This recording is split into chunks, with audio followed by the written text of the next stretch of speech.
চলে কেমনে হলো এর যুবক ভাই ভালো করে শুনে নাও। মালদ্বীপের জমির ঘটনা বলতে গিয়ে তিনি বুঝাচ্ছেন, যখন মালদ্বীপ শহরে জাহাজে করে ওই ব্যবসায়ী কাফেরা জাহাজে করিয়া যখন মালদ্বীপের দিকে যায়, ওই জাহাজের ভেতরে একজন হাফেজ ছিল। ওই হাফেজের নাম হলো হাফেজ আবুল বারাকাত। হাফেজ আবুল বারাকাত ওই জাহাজের মধ্যে হঠাৎ করে নদীর মধ্যে সাগরের মধ্যে যখন ঢেউ শুরু হয়, সাগরের মধ্যে যখন ঢেউ, আল্লাহর কি ফয়সালা, ওই জাহাজ ভেঙে চুরমার হইয়া নদীর ভেতরে সব মানুষ ডুবে যায়। হাফেজ আবুল বারাকাত ওই নদীর মধ্যে সাঁতার কাটে। আল্লাহর ফয়সালা, আল্লাহকে দেখে বলে, মালিক আমি একজন কুরআনের আশিক,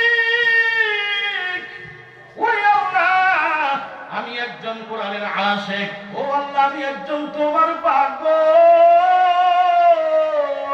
ওরে আল্লাহ আমি রাত্রিকালীন ঘুমাই না, ওরে মাওলা রাত্রিকালীন আমি না ঘুমাইয়া নামাজের মুসল্লায় দাঁড়ায়া যায়, আর নামাজের মুসল্লায় দাঁড়ায়া মাওলা তোমার কালামের গুণগান গায়। তোমার কালাম না পড়লে আমার মজা লাগে না। এই জমিনে একদল বান্দা আছে, এরা মাওলার গুণগান না গাইলে মজা লাগে না, এরা কোরআনের তেলাওয়াত না করলে মজা লাগে না। এরা রাত্রিকালীন সময় দুনিয়ার সব যখন ঘুমাইয়া যায়, এই বান্দাগুলো নামাজের মুসল্লায় দাঁড়াইয়া কান্নাকাটি না করলে মজা লাগে না। জোরে কম ঠিক কিনা? এ মুমিন সিংহের মুসলমান ও যুবক, ও পর্দানিশী বাবুমা, এই আশিকের দল হাফেজ আবুল বারাকাত চোখের পানি ছেড়ে ডাক দেয়া কয়, আল্লাহ ও আল্লাহ এই সাগর থেকে পার করবে কি? আমার ঘর নাই, আমার বাড়িও নাই, আল্লাহ তুমি আমারে বাঁচাও।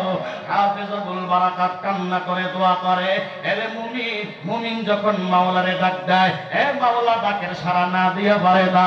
আমার আল্লাহরে তুই ডাকবি একবার, আমার আল্লাহ তোর সাড়া দিবে বারবার। জুড়ে দাও ঠিক কিনা?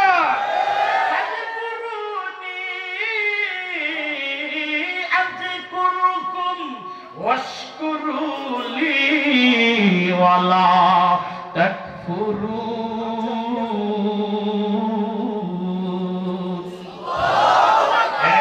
ভালো করে শুনে নাও, দুনিয়াদারের কাছে যাইয়া একবার চাবি তো বান্দা তোকে একবার দিবে, দুইবার চাবি তিনবার চাবি বান্দা তোকে নারাজ করে দিবে, তোরে ফিরাইয়া দিবে।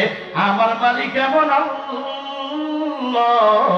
আমার মালিকের কাছে তুই একবার যাবি না, আমার মালিক বারবার বলে, বান্দা আমার কাছে তুই যত চাবি ততে আমি মালিক তোর উপরে খুশি হয়ে যায়। দুনিয়াদারের কাছে চাইলে দুনিয়াদার বেজার হয়ে যায়, আর আমি মালিকের দরবারে তুই একবার চাইলে আমি বেজার হই। আর বারবার যদি বান্দা তুমি চাও, আমি আল্লাহ তোর উপর বড় খুশি হয়ে যায়। চোখের পানি ছেড়ে দিয়া যখন কান্না করলো, আল্লাহ পাক হাফেজ আবুল বারাকাতকে একটা তক্তার মাধ্যমে বাসাইয়া ওই মালদ্বীপের তীরে পৌঁছায়া দেন। মালদ্বীপের তীরে পৌঁছার পর হাফেজ আবুল বারাকাত আরবি ভাষায় ভক্ত, আরবি ভাষা ছাড়া কোনো ভাষা বুঝে না। হাফেজ আবুল বারাকাতের কথাও মানুষ বুঝে না। একদিন, দুই দিন, তিন দিন, আস্তে আস্তে করে সময় কাটায়। হাফেজ আবুল বারাকাতকে তদানীন্তন সময় ওই দেশের একজন বিজ্ঞ বান্দা হাফেজ আবুল বারাকাতকে একটা মহিলার বাসায় স্থান করে দেয়। ডাক দেয়া কয়, ও বৃদ্ধা মা শুনে নাও, তোমার ঘরে কোনো ছেলে নাই। এ মা তোমার ঘরে কোনো ছেলে নাই, মা গো মা তোমাকে আমি হাফেজ আবুল বারাকাতকে দিলাম। ও মা তোমার ঘরে থেকে থেকে এই সন্তান কামাই করবে, রোজগার করবে, আর তোমাকেও টাকা পয়সা দিবে। এই বৃদ্ধা মহিলা রাজি হয়ে গেল। এই যুবক ভালো করে শুনে নে, হাফেজ আবুল বারাকাত এইভাবে সময় কাটা কামাই করে, ঘরে টাকা দেয়। একদিন হঠাৎ করে বৃদ্ধা মহিলার চোখের পানি, বৃদ্ধা মহিলা কান্নার আওয়াজ, সন্তান হারানো বিরহের কান্না। হাফেজ আবুল বারাকাত ডাক দেয়া কয়, ও আম্মা জান, হঠাৎ করে তুমি এমন হাউমাউ করে কেন কান্না করো? ডাক দেয়া কয়, রে যুবক, তোকে বলে কি লাভ হবে? ভালো করে বুঝবেন। হাফেজ আবুল বারাকাত ডাক দেয়া কয়, রে আম্মা, আমাকে বললে ফায়দা হবে খালি নাই, ফায়দা হবে তুমি আমাকে বুঝাইয়া বলো। হাফেজ আবুল বারাকাতকে এই বৃদ্ধা মহিলা সব বলে বলল। ডাক দেয়া কয়, প্রত্যেক বছর 2 বছর পর আমাদের এই সাগর থেকে একটা দানব উঠবে। ওই দানবটা একটা জায়গার মধ্যে, ঘরের মধ্যে, এই এলাকার, এই দেশের আইন হয়ে গেল, বাদশার আইন হলো 2 বছর পরে ওই ঘরটার ভেতরে একটা রূপসী কন্যা সন্তান রেখে আসবে। ওই দানবটা রাত্রে ঘড়ি কাটা 1টা বাজার পর ওই দানব সাগর থেকে উঠবে। উঠার পর ওই মেয়েটাকে আক্রমণ করে, ওই মেয়েটার সাথে খারাপ আচরণ করে ওই মেয়েটাকে মেরে ফেলবে। এই কথা শোনার পর হাফেজ আবুল বারাকাত ডাক দেয়া কয়, তোমার কি হয়েছে? তুমি কান্না করো কেন? ডাক দেয়া কয়, রে সন্তান, আগামীকাল আমার মেয়ের পালা, আগামীকাল আমার মেয়ে ওই ঘরের মধ্যে রেখে আসবো। আমার কোনো সন্তান নাই, একটাই মাত্র সন্তান, এই মেয়েটা আমি হারা হয়ে যাচ্ছি রে বাবা। এই কথা বলার পর ডাক দেয়া কয়, মা তোমার কোনো টেনশন নাই, হে মা শুনে নাও, আগামীকাল সময় যখন হয়ে যাবে তোমার মেয়ের কাপড়, শাড়ি কাপড়টা আমারে পরাইয়া দিবা, তোমার মেয়ের কানের জিনিসটা আমার কানে পরাইয়া দিবা, আমারে তোমার মেয়ে সাজায়া আমাকে দেশের পুলিশের হাতে উঠাইয়া দিবা। ও মা, এরপরে যা হওয়ার সব আমার সাথে হবে, তোমার কোনো টেনশন নাই। বৃদ্ধা মহিলা সময় যখন হয়ে গেল, এই সন্তানটারে মেয়ে সাজাইয়া ওই পুলিশের হাতে উঠাইয়া দেয়। পুলিশ মেয়ে মনে করিয়া ওই ঘরের মধ্যে নদীর পার, ওই সাগরের তীরে নদীর পারে ওই ঘরের মধ্যে সন্তানটারে রেখে দেয়, মেয়েটারে রেখে দেয়। ঘড়িকাটা যখন 1টা বেজে যাবে, যেই সময় দানবটা আসবে ভাব, হাফেজ আবুল বারাকাত আগে 2 রাকাত নামাজ পড়লেন। জোরে কোন কি বললেন? কি পড়ছেন? নামাজ পড়ছেন। নামাজ পড়িয়া এবার শুরু করছেন, আউযু বিল্লাহি মিনাশ শাইতানির রাজীম,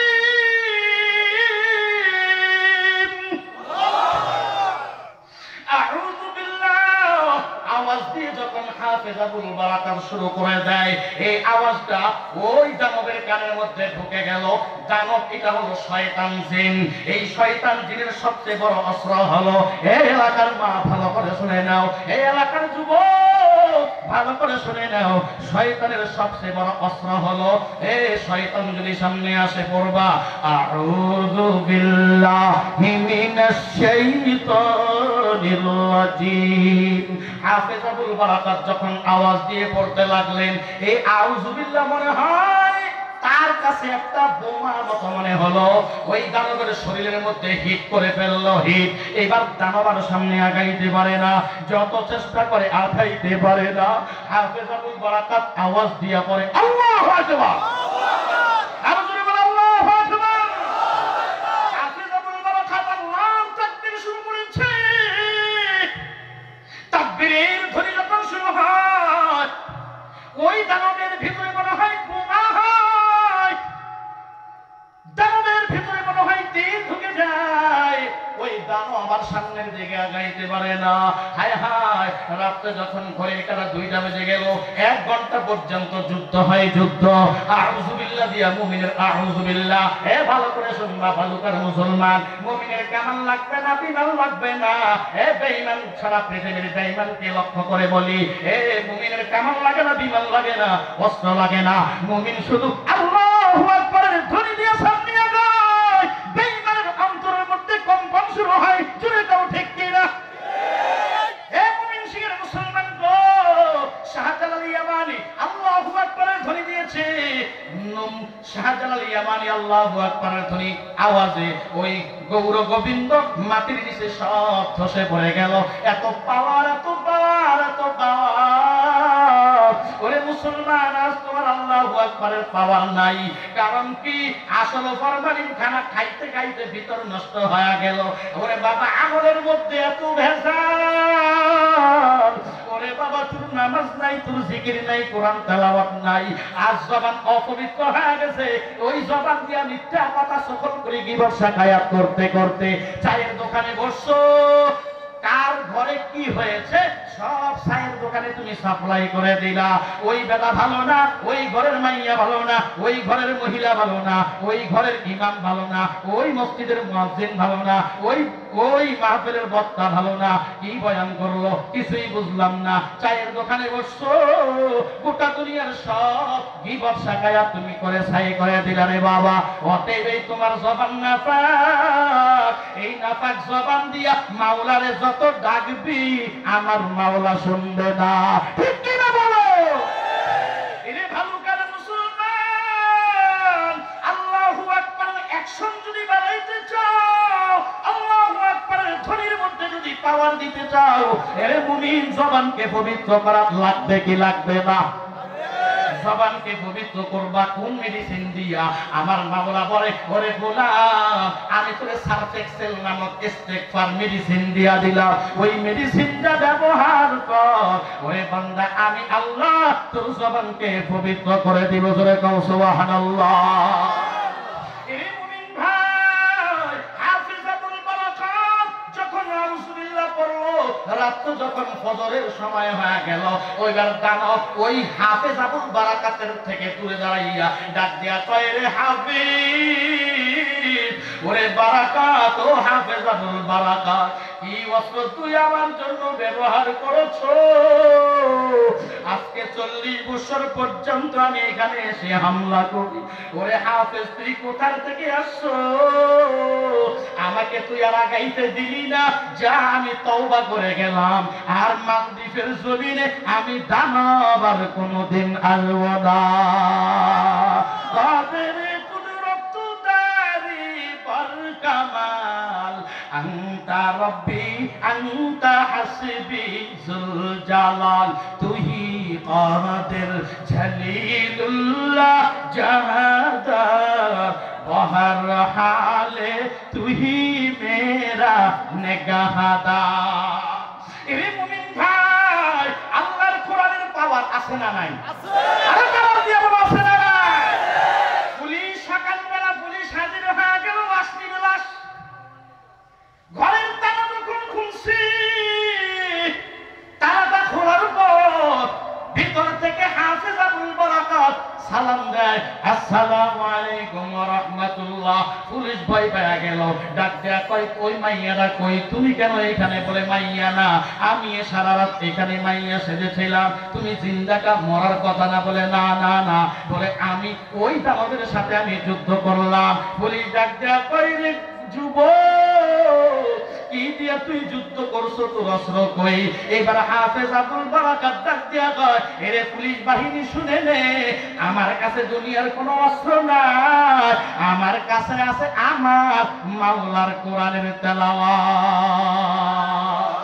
কোরআন শিক্ষা কর মুসলমান, কোরআন শিক্ষা কর, কোরআন শিক্ষা কর মুসলমান, কোরআন শিক্ষা কর। নফল নাটকে ছেড়ে দিয়ে খোদার কোরআন পড়। ঠিক কিনা? যার সিনাতে আছে কোরআন নাই গো তাহার ডর, যার সিনাতে আছে কোরআন নাই গো তাহার ডর, কোরআন সারা হৃদয় খানি শয়তানেরই ঘর। ঠিক কিনা? কোরআন মোদের মাথার মুকুটে, কোরআন মোদের মূল, খোদার কোরআন ছেড়ো না ভাই, হারাইবা দুই কুল। মাটির নিচে বাড়ি তোমার, মাটির নিচে ঘর, মাটির নিচে বাড়ি তোমার, মাটির নিচে ঘর। এই দুনিয়ার আপন যারা সবাই হবে পর। জাগো জাগো অদেশবাসী, পড়ো হে কোরআন, ছাড়লে কোরআন নিব ইমান, ইবলিস ও শয়তান। আল্লাহ তুমি দাও কোরআন, দাও মানুষের হৃদয়ে, কোরআন ছাড়া যায় না যেন মানুষ কবরে। কি দিয়া ঠেকাবো আযাব ওহে রব্বানা, কোরআন মোদের বক্ষ বেঁধে বানাও দেওয়ানা। এই কালামে জিন্দা কুরআনে হাকিম, হিকমতে উলায়া জালাসে তো কাদিম। এর যুবক ভাই, পুলিশ নিয়ে গেল এই যুবক হাফেজ আবুল বারাকাতকে বাদশার সামনে নিয়ে গেল। ও বাদশা, দেখেন এই গতকাল রাত্রে যুবকটা ওই দানবের সাথে নাকি যুদ্ধ করেছে, ওই ঘরের মধ্যে যুবক মরে নাই। এবার আপনি জিজ্ঞাসা করেন, বাদশা ডাকতে কয়, রে যুবক, আইনা দারুগা, এ যুবক তোর বাড়ি কই, মান আনতা, তুই কে, তোর পরিচয় দে। এবার যুবক সব পরিচয় বৃত্তান্ত খুলে দেয়া যায়। যুবক ডাকতে কয়, ও বাদশা, দুনিয়ার কোন কামানার বিরুদ্ধে আমি এই দানবকে মারি নাই। ও বাদশা, এই দানবকে আমি আমার মাওলার কোরআন দিয়ে মারছি। আরো জোরে বলো। ও বাদশা, আমি আমার মাওলার কালাম দিয়ে এই দানবকে মেরে ফেলছি। বাদশা ডাক দেয়া কয়, ও যুবক, তোর কথা আমি এখনো বিশ্বাস করতে পারি না। আগামী বছর এই সময় তো আবার দানবটা আসবে, আগামী 1 বছর পর্যন্ত এখানে রেখে দিলাম। এ যুবক, ওই ঘরের মধ্যে তুই যাবি, আর যদি তুই বেঁচে ফিরিয়ে আসতে পারো, ওই দানবটা যদি না আসে, তাহলে আর কোনো সন্দেহ নাই। এরে যুবক ভাই, তুই কোন ধর্মের অবলম্বী রে যুবক? তোর ধর্মের নাম কি? যুবক ডাক দিয়া কয়, আনা মুসলিম, আমি হলাম মুসলিম সন্তান, আমার ধর্মের নাম হলো ইসলাম। আমার ধর্মের নাম হলো ইসলাম।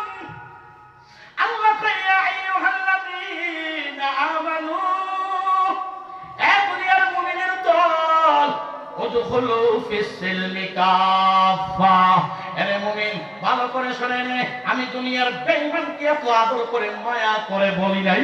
এরে গোলাম, দুনিয়ার বেঈমানকে আমার আল্লাহ মায়ার নজরে বলেন নাই, বরং দুনিয়ার ইমানদার বান্দা বান্দীদেরকে আল্লাহ ডেকে বলে, এরে গোলাম আয়, ও গোলাম আয়, আমি আল্লাহ তোরে বড় আদর করে বানাইছি। এরে গোলাম, তোর ও গোলাম ভালো করে শুনে নে, আমি আল্লাহর ছেলে নাই, মেয়ে নাই, কেউ নাই। আমি আল্লাহ কাউকে জন্ম দেই নাই, কারো কাছ থেকে আমি আল্লাহ জন্ম গ্রহণ করি নাই। এরে গোলাম, বড় আদর করে আমি তোরে বানাইছি। ও গোলাম, গোটা দুনিয়াকে আমি 6 দিনে বানাইলাম। এই 7 আসমান দেখো, এই 7 জমিন দেখো, আমি আল্লাহ 6 দিনে বানাইছে রে গোলাম। ও গোলাম, আমি আল্লাহ তোরে বানাইতে গিয়ে 6 দিন আর 9 দিন, 6 মাস আর 9 মাস লাগাই নাই, বরং বান্দা তোরে আমি বানাইতে গিয়ে 10 মাস 10 দিন লাগায়া দিলাম। রে ভালুকার মুসলমান, ও বর্দানিশী মা, এখনো কেন তুই আল্লাহরে চিনলা না রে মা? এখনো কেন তুই কোরআন চিনলি না রে মা? ওরে মা, ওই মার কপাল কত ভালো, যেই মার সন্তান হাফেজে কোরআন, ওই মার কপাল কত ভালো, যেই মার সন্তান আলেম হয়ে গেল। ওই মার কপাল কত ভালো, যেই মার সন্তান মসজিদের ইমাম হয়ে গেল।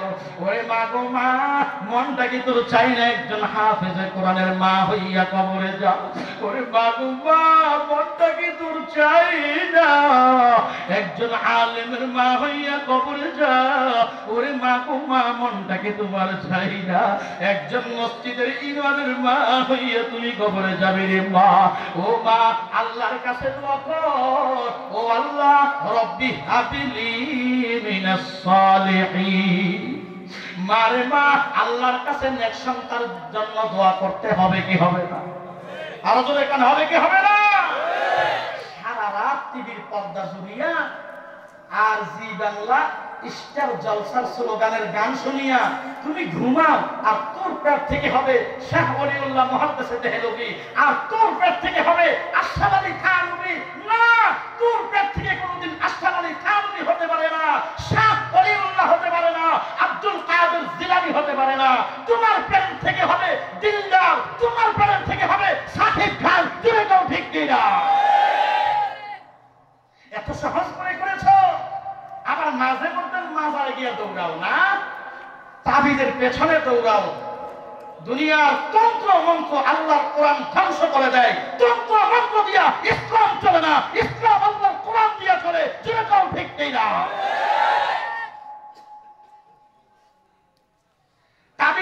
পেছনে অনেক মা বোন দৌড়ায়। এখন একদল হুজুররা বলবে আয় হায় আমাদের তাবিজের ব্যবসা শেষ।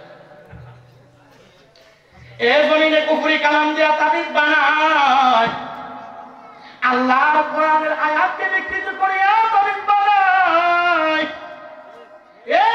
আল্লাহর কোরআনের আয়াতকে বিকৃত করিয়া তাকবীর করে।